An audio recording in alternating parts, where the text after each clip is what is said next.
It's always good to get those like races out the way.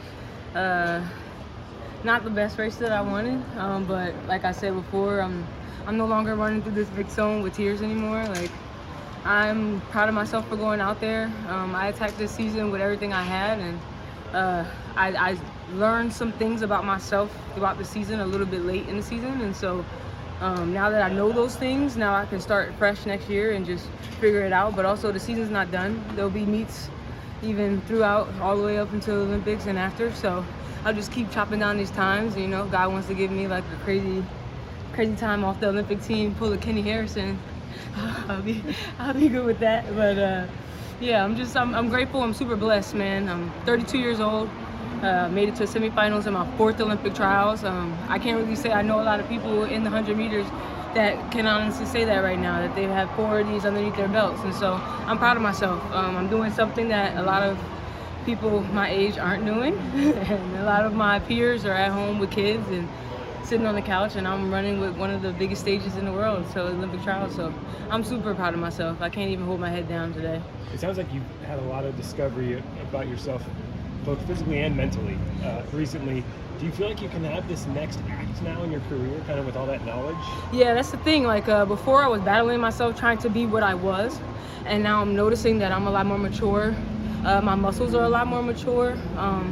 I'm not slow. I can still run fast. It just hurts when I get there sometimes. But at this point in my career, like, I'm super excited for what it has, and I'm doing what I love. And I always joke around with people all the time. They're like, "Why don't you stop?" It's like, I'm getting paid to run in circles, guys. It's a good gig, you know. I'm having a blast, and so that's the only thing I can ask for is that I just keep having fun, keep growing. I do know next year is definitely looking up for me because I've started to see some of the things that I needed to see in myself.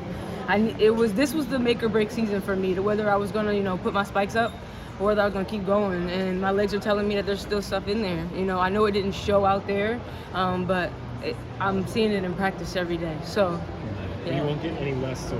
Yeah. I'm here to tell you. Do you see the LA Olympics on the horizon? I'm sorry? Do you see the Los Angeles 2028 Olympics on the horizon? If anything, that'll be my last one. I don't see myself going past LA in my career.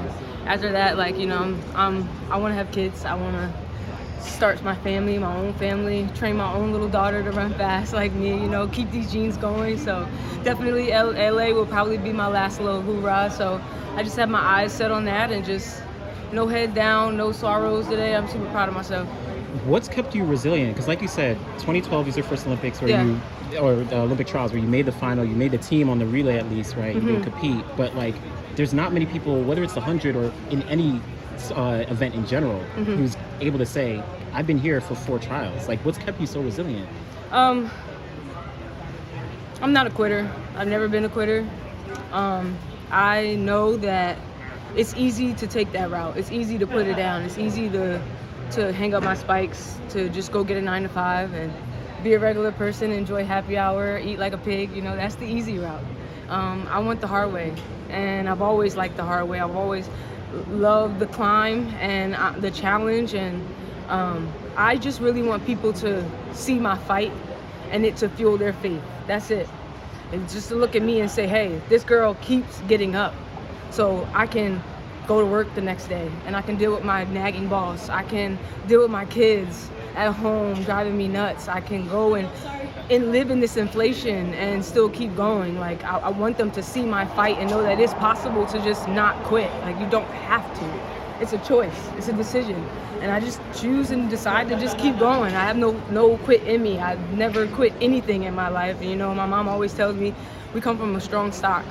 And so the Gardners, we've never known to quit. You know, my dad has had an incurable heart disease. My mom has fought cancer. So I don't know what it's like to just lay down and let things take over. I've never witnessed that. And so if my fight can continue to fuel other people's faith, I'm just going to keep going and keep fighting. Thanks, guys.